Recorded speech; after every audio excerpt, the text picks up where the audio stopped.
I'm standing in my kitchen right now, and my daughter is 3 years old.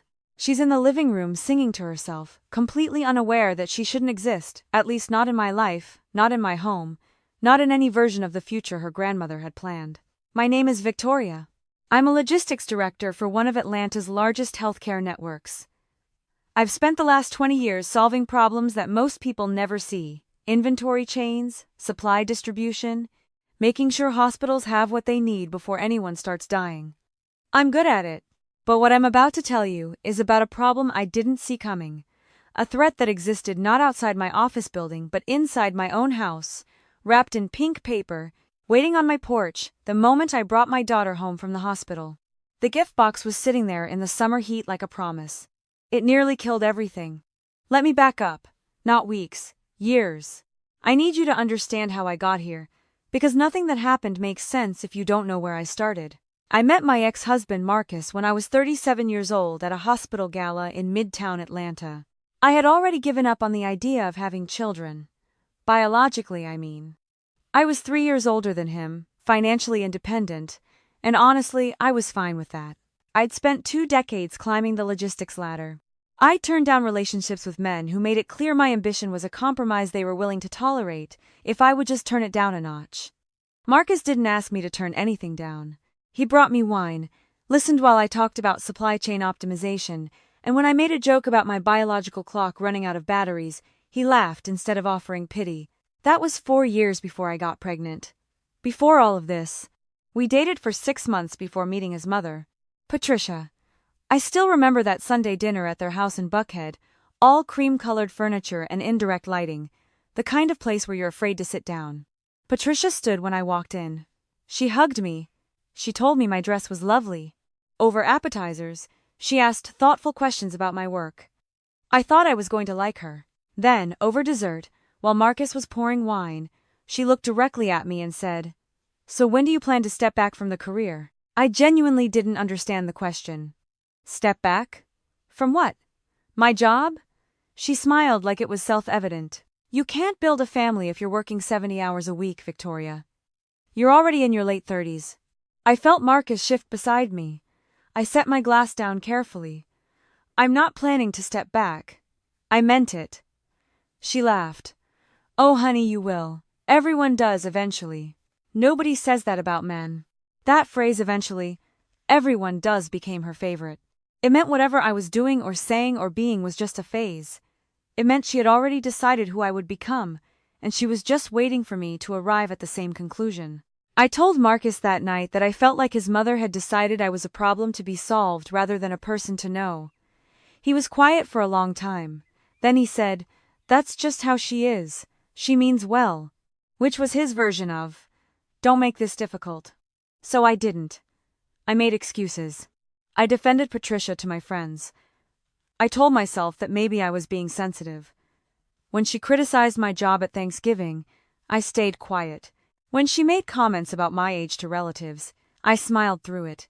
When she told Marcus that I was selfish for not wanting to immediately start having children, I absorbed it instead of setting boundaries. Every time I stayed quiet, Patricia learned that I had no hard line. She pushed a little closer to it. Then she pushed past it. 2 years into the relationship, I got pregnant. After years of thinking it wouldn't happen, after accepting that motherhood might not be my story, I called Marcus from my OB's office and I cried. Not delicate tears.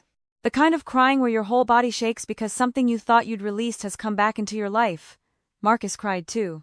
He picked me up from work that day, and we just sat in the parking garage for an hour, holding each other's hands. That evening, he called his mother to tell her the news. I could hear her voice through the phone, excited, animated. He was smiling. I thought, finally, Patricia would understand that this was real. That I wasn't the enemy. That I was becoming the thing she'd been waiting for me to become. I was wrong. Patricia's first comment, when we told her in person, was about my age. You're going to be almost 60 when she starts high school. Not congratulations. Not excitement. Just calculation. As if she was already measuring my usefulness as a mother against my expiration date. My OB, Dr. Sarah Chen, was a different kind of woman entirely. Every Tuesday morning for 7 months, I'd sit in that midtown office and she'd review the ultrasounds. "Everything looks perfect," she'd say. And then she'd look at me directly. "But you need to stop treating yourself like a logistics problem. You're pregnant, Victoria. You're allowed to slow down." I'd nod. Then I'd drive straight to the office and work until 6 p.m. Old habits, old architecture of self-worth. I built a nursery the color of pale moss. I bought a crib that took Marcus 3 hours to assemble. I read every book about infant sleep and newborn development. And while I was nesting, while I was preparing, someone else was preparing too. Someone was photographing me at the grocery store. Someone was writing down my doctor's appointment dates. Someone was imagining my daughter as theirs. I went into labor at 11:43 p.m. on a Wednesday in June. The contractions started during a meeting. I didn't even realize at first. Just a tightening, a pressure I'd never felt before. By the time Marcus got me to the hospital, my body had already made the decision. The baby was coming. Everything blurs after that. Bright overhead lights. A nurse telling me to breathe. My own voice saying things I didn't know I was saying. And then there was a moment where time stopped. The moment where I heard her cry. My body had made this person. My body had protected this person for 9 months. And now I was hearing her voice in the world. The nurse placed her on my chest. She was purple-red and covered in fluid, and she was absolutely perfect. I counted her fingers. All 10. I looked at Marcus and I said, "We made her." And I meant it as a profound thing. A miracle thing. He kissed my forehead. For 1 hour, nothing else mattered. Then his phone buzzed. He checked it, and his face shifted. I could see it happen that moment, where something external invaded the space we'd just created. "It's my mom," I smiled. "Tell her that Lydia's here." He stepped out of the room. When he came back 15 minutes later, he looked uncomfortable. "What? Everything okay?" He nodded too quickly. "Mom is upset she wasn't called first." I stared at him. I had been in active labor. I was holding a person I'd just pushed out of my body 45 minutes earlier. And his mother was concerned about notification order. He must have seen something in my face, because he added, "She didn't mean anything by it." That became his refrain. She didn't mean anything by it. Patricia didn't mean anything when she texted me. Not congratulations, not how are you. Just finally showed up as if my daughter was late to something. She didn't mean anything when she didn't visit for the first 2 days. She didn't mean anything when Marcus left me alone for 5 hours on the second day, because she needed help with something at home, while I was recovering from childbirth, while I was learning to nurse, while other grandmothers were arriving with casseroles and flowers and overwhelmed joy. Patricia was at home, and I later learned she was working. The night nurse, her name was Renee, and she was one of those angels masquerading as healthcare workers, she noticed. "Where is your husband?" "Running an errand." She raised one eyebrow and didn't believe me. I could tell because she started checking on me more frequently. She'd straighten my blanket. She'd ask if I needed pain medication. She was mothering me because my own family wouldn't. On the 3rd morning, the discharge papers were ready. Marcus had arranged to pick me up, but he was running late. He was always running late.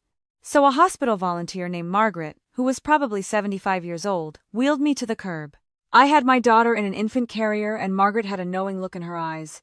She squeezed my hand while I was fastening Lydia into the car seat. "Honey," she said quietly, "families choose where they show up. That's not an accident." And she was right. They choose. Patricia had chosen not to come. Marcus had chosen to believe his mother's excuses, and I was about to discover just how far that choice would take them both. The drive from the hospital in Midtown to my house in Druid Hills took 35 minutes. Lydia slept through it, her tiny fist tucked under her chin. The summer heat was crushing, the kind of Atlanta heat that makes the air look solid. I remember thinking, oddly, that I had made it. I'd brought my daughter home. We were safe. We were going to be okay. There's a specific kind of quiet that comes before catastrophe. It's the quiet of someone's eye. The world holds its breath. My porch is small, elevated about 2 feet off the ground, with terracotta pots that I'd planted with marigolds in my 3rd trimester. The gift box was sitting in the exact center of the porch. Pale pink paper, white ribbon, the kind of wrapping you'd see at a fancy baby shower. There was an envelope taped to the top, with my name written in handwriting. I recognized immediately. Patricia's handwriting. The capital letters all had that distinctive swooping curl. Part of me thought it was some kind of late congratulations gift. I had no idea I was looking at the architecture of how someone would try to take my daughter. I carried Lydia inside first, set her bassinet beside the couch, and went back for the box. It was heavier than I expected. I set it on the kitchen counter and opened the envelope. The note contained 4 words. "Don't make a scene." I read it twice. I thought it was a joke at first, some kind of dark family humor. Then I opened the box. The first thing I saw was my mother's blanket. Not my mother, my birth mother. She had sewn it by hand while she was going through chemotherapy, years before she died. Every stitch was a prayer from a woman I'd buried 2 decades earlier. I had kept that blanket locked in my cedar chest. Only my best friends knew about it. Only Marcus knew I kept it locked. It had never been shown to anyone in his family. It was my private grief. And it was sitting in this box like evidence. Underneath, wrapped in tissue, was Lydia's hospital identification bracelet. The tiny white band that the nurse had placed on her wrist before I'd even left the delivery room. I remembered watching her clip it on. I had watched my daughter's identity card being created, and it was in a gift box on my kitchen counter. There were documents underneath, legal paperwork, county court seals, a notary stamp. I pulled them out with shaking hands. Voluntary temporary guardianship agreement. My name across the top. And at the bottom, a signature that looked almost exactly like mine. Almost. I had not written that signature. I had not signed anything. Underneath everything was another note in Patricia's handwriting. "You'll lose her sooner or later, Victoria. A real mother who actually has time to parent will raise her better than you ever could." By then, my hands were shaking so badly that I dropped the papers. They scattered across the kitchen tiles like confetti at someone else's celebration. I called 911. When the sheriff's deputy turned onto my street, he was alone in his SUV. But behind him, Marcus's truck pulled up, and I understood with a terrible clarity that he knew. He had known. He was coming home because he had been called. Not by me, by her. The deputy's name was Thomas Reeves. He was probably in his 50s. With the kind of calm competence that comes from having seen human behavior at its worst. I stood on my porch, Lydia sleeping just inside, and I told him everything. The box, the bracelet, the forged documents. He didn't react with shock. He reacted with focus. "Let me see it." Marcus climbed out of his truck confused and irritated. "Emily, what did you do?" That's what he said. Not "are you okay?" Not what happened. What did you do? As if I was the problem. As if my response to discovering attempted custody theft was the crisis. Deputy Reeves opened the box. I watched his face shift as he processed what he was looking at. The blanket, the hospital bracelet, the falsified legal documents. His hand went to his radio. He looked at Marcus. "Sir, I'm going to need you to step over here." And to me, "Ma'am, I need you to step inside with your daughter. Close the door." I did. I locked Lydia's door from the inside, and I watched through the window as my husband stood on the porch with a police officer, both of them staring at documents that someone had carefully prepared to convince me I was not my daughter's mother. That was when I knew. That was when I understood with absolute finality that Marcus and I were already divorced. We just didn't know it yet. Honestly, I want to pause here because if you've ever been in a situation where someone you loved told you later that they didn't know something they absolutely should have known, you understand the specific kind of betrayal that tastes like that. You understand how you can be standing right next to someone and still be completely alone. Deputy Reeves called for a forensic unit. Then he asked if anyone besides Marcus had access to my hospital discharge information. I hadn't considered it until he asked. The bracelet came directly from the hospital, he explained. It never left the facility unless someone took it. Someone with access. Someone who knew exactly where to look. Security would need to review hospital records. My OB's office would need to be contacted. My private medical information, everything from my pregnancy, was potentially in someone's possession. I felt the floor tilt. Nobody except Marcus came to the hospital. I was sure of that. He was certain. Deputy Reeves exchanged a look with his partner. "Let me ask you this. Did anyone else visit? Even someone who didn't come to your room?" Marcus and I both went quiet. His younger sister, Keisha, came by on the second day. But she was in the hallway. She didn't go anywhere near Lydia. I looked at him. "Did she?" He didn't answer. Deputy Reeves picked up his radio.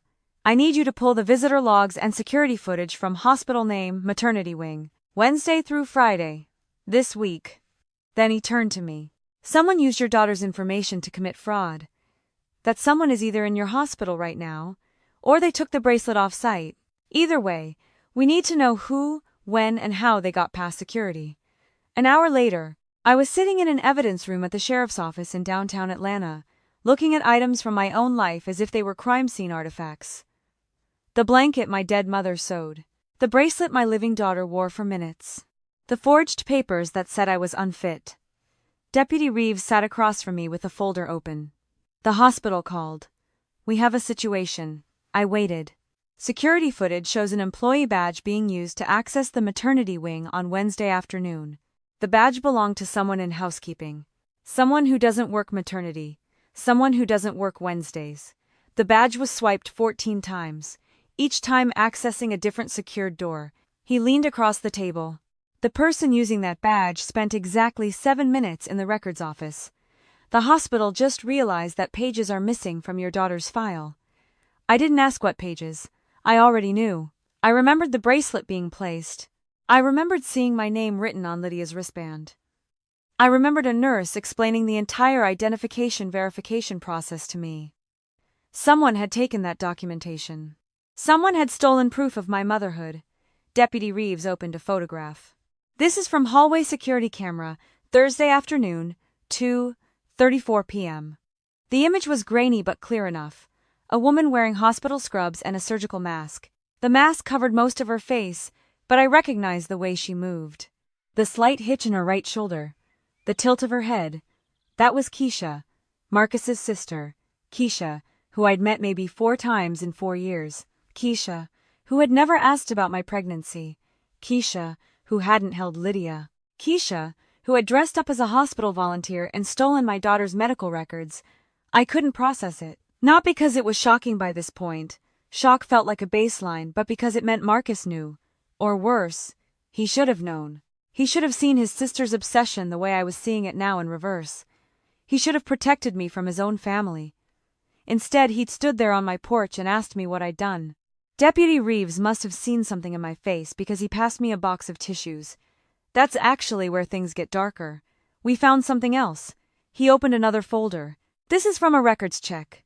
Your ex-mother-in-law has been making inquiries about you for the past 6 months. Your military service records. Your medical history. Copies of your promotion certificates. Even your deployment dates from years ago. Months before you got pregnant. I looked at him. She was preparing. She wasn't responding to your pregnancy. She was already building a case. I thought of Patricia. Of her constant comments about my age. Of her subtle reminders that I was a career woman. Of her implications that single mothers were more capable. Oh my God. Deputy Reeves nodded slowly. We need to search the house. We have a warrant. The search warrant at Patricia's home in Buckhead turned up evidence that made my blood cold. First, a stack of blank legal forms. County documents, notary templates, seal reproductions. Not one blank form. Dozens. Second, a manila folder containing copies of my personal records. Military discharge papers. Medical files. My OB records with handwritten notes in Patricia's handwriting in the margins. Comments like Emily's too old for this, and baby will need better, and we can give her stability. But the worst part was the notebook. The deputies laid it out on her desk like an autopsy. Patricia had been documenting my pregnancy, with the precision of someone planning a case. Every week, dates, medical appointments, my due date, ultrasound results, notes about conversations she'd overheard from Marcus, even descriptions of what she imagined my daughter would look like. Hair like mine? I hope. Better chance of being a real Harper that way. A full 8 months of surveillance. Of obsession. Of pre-planning the moment she would take my child. One page had a sentence underlined and circled in red. Once the baby's here, everything changes. Deputy Reeves showed me a separate piece of evidence. A photo album. Keisha had made it. Baby furniture ideas. Nursery themes. School uniforms. All labeled our daughter. Not Emily's baby. Not my niece, our daughter. Marcus saw the notebook and the photo album at the same time I did. He sat down in a plastic chair in the evidence room, and he put his face in his hands. Months of planning, months of preparation. His mother had built an entire fantasy where she was the mother. His sister had created a photo album imagining my daughter as her own. I should have felt angry. Instead, I felt something colder. I felt understood. I felt seen for what I had been ignoring, a threat to their narrative. My independence was a threat. My age was a threat. My career was a threat. My very existence as my daughter's mother was a threat. And they had decided to eliminate it. Let me tell you something that nobody tells you about discovering betrayal at this scale. It doesn't come with anger right away. It comes with a kind of emptiness.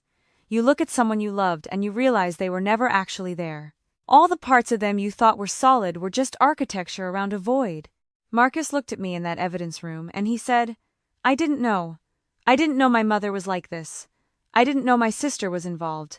I didn't know any of this." And you know what the worst part was? I almost believed him.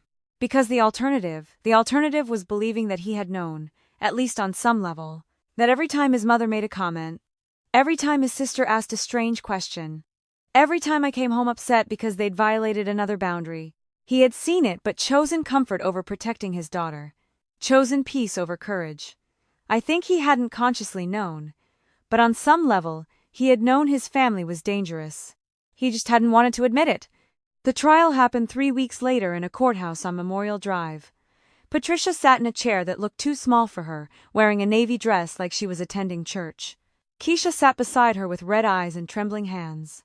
There was a third person at the defense table, Kevin Wallace, Keisha's boyfriend, formerly a paralegal, currently unemployed after his legal license had been revoked 18 months earlier for forging signatures on real estate documents. He had lost his career and his credential, and, apparently, he had decided to help Patricia build a case to steal a baby. The prosecutor presented evidence methodically. Security footage played across monitors. Keisha entering the hospital. Keisha in scrubs. Keisha leaving the records office 7 minutes later. The bracelet, the blanket, the forged guardianship document. A forensic document examiner testified that my signature had been traced from military paperwork, with specific pressure variations and stroke patterns copied. It was forensic art, essentially. Except the art was used to make me disappear. Kevin took a plea deal. Before they escorted him from the witness stand, he made one statement that the prosecutor didn't even have to ask him to make. He just volunteered it. Patricia told me that Emily would probably sign if everything looked official. She said by the time anyone figured out it was fake, the baby would already be with us. A gasp moved through the courtroom. Someone finally said it out loud. Patricia wasn't trying to help. She was trying to steal. And she knew I would capitulate to fear. Judge Michelle Hoffman delivered the verdict without much emotion.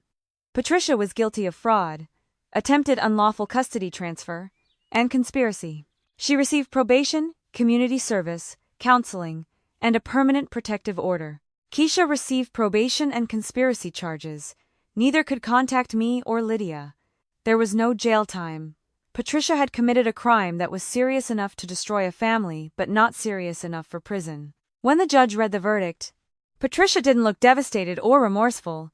She looked confused. Like she couldn't understand why nobody was seeing this from her perspective. Like the judge had missed the point. As Marcus and I left the courthouse, he stopped me in the parking lot. He looked destroyed, not sad, destroyed. Like someone had taken his internal architecture and revealed it to be empty. "I need to say something." He looked at Lydia in her car seat. "I spent years asking you to keep the peace. I was protecting my mother from criticism. I was protecting my sister from judgment. And I was protecting myself from having to choose."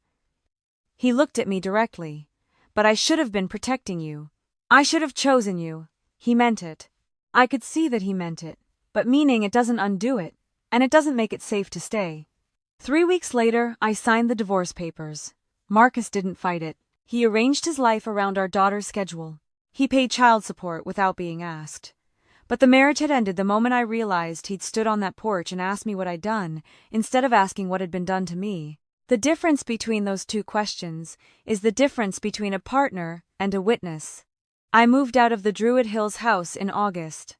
I found a small place in East Atlanta, not far from Carol, the neighbor who had sat with Lydia while the deputies took me to the hospital. who had kept her calm while her mother's world broke open. I also got to know Renee better, the night nurse from the hospital. She texted me one day to see how Lydia was doing. We grabbed coffee. She became one of those rare friends who had seen me at my most vulnerable and decided to show up anyway. Margaret, the hospital volunteer who had wheeled me to the curb, she sent Lydia a handmade blanket on her first birthday. It was soft cotton with tiny embroidered stars. Not as precious as my mother's blanket, but precious in a different way, because it came from someone who chose to give it. And Deputy Reeves? He stopped by my apartment one afternoon with a children's book. Just wanted to make sure everything was okay, he said. He sat with Lydia on the floor for 20 minutes while she chewed on the corners of the book. My chosen family. These were the people who had shown up. Not because they were obligated, because they were brave enough to care about a stranger. On Lydia's second birthday, I threw a party in my small apartment. It was just the 6 of us: Carol, Renee, Margaret, Deputy Reeves, my sister Sarah, who flew in from Charlotte, and Lydia. No biological grandparents. No aunts or uncles. Just people who had decided to love my daughter because I needed them to. Lydia doesn't remember her father much. She barely remembers the before time. For her, this is normal. This chosen architecture of family. And I've come to understand something that took me years to learn. The people you're born to are not automatically the people you're bound to. Sometimes the people who show up for you, that genuinely show up, even when it costs them, those people become your family. Not because of obligation, because of choice. Real love is the choice to protect. Not the choice to tolerate.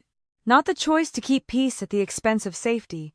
Real love says, I see someone hurting you, and I'm going to say something about it. It doesn't say, that's just how she is. It doesn't say, don't make it difficult. And here's the mistake I made for years. I confused peace with safety. I thought that if I stayed quiet, if I didn't make a scene, if I absorbed the criticism and let Patricia shape the narrative about who I was supposed to be, I thought that was love. I thought that was compromise. I thought that was marriage. It wasn't. It was erosion. Every time I let Marcus excuse his mother's behavior, she learned she could hurt me without consequences. Every time I smiled politely at a comment designed to make me feel small, I was teaching my future daughter that women don't have a right to be angry. That we're supposed to smile through violation. That peace is more important than boundaries. I won't teach her that anymore. The thing I want you to know: if you've ever been dismissed by someone who claimed to love you, if you've ever swallowed your own truth to keep someone else comfortable, if you've ever stayed silent when you should have spoken, I want you to know that your voice has power. Not just power to protect yourself, power to protect the people you love. Marcus understood that too late. And it cost him his marriage, his relationship with his mother, his relationship with his sister. But it also gave him a chance to become the kind of person his daughter could respect. I hope he takes it. Every time I see my daughter play with her toys, laugh at something Renee says, reach for Carol when she needs comfort, I remember that gift box. I remember what Patricia had planned. And I remember that somehow, someway, I chose myself. And that choice saved both of us. So here's what I want to ask you. Have you ever been asked to stay quiet for someone else's comfort? Have you ever mistaken peace for safety? I want to know. Drop a comment below and tell me. Did you ever have to choose between keeping the peace and protecting yourself? And where are you watching from today? What time is it where you are? I'm endlessly curious about who's listening to this story, where you're sitting, what made you stay. And if any of this resonates with something you've experienced, I hope you'll share that too. Because the truth is, you're not alone. Every time someone stays silent, someone else out there is learning the same lesson. Every time someone chooses comfort over courage, another person is suffering the consequences. But every time someone says, this is not okay, and I'm going to do something about it, everything changes. Thank you for spending this time with me. I hope Lydia's story reminded you that your boundaries matter, that your voice matters, that the people who love you should never ask you to disappear. If you haven't subscribed yet, please do. I'm sharing stories every single week about people who chose themselves, people who said no, people who built lives on their own terms. I can't wait for you to meet them. Take care of yourself out there. This is a fictional story, inspired by real emotional experiences. Fully rewritten and reimagined in Atlanta, to create original content. Any resemblance to real people or events is coincidental.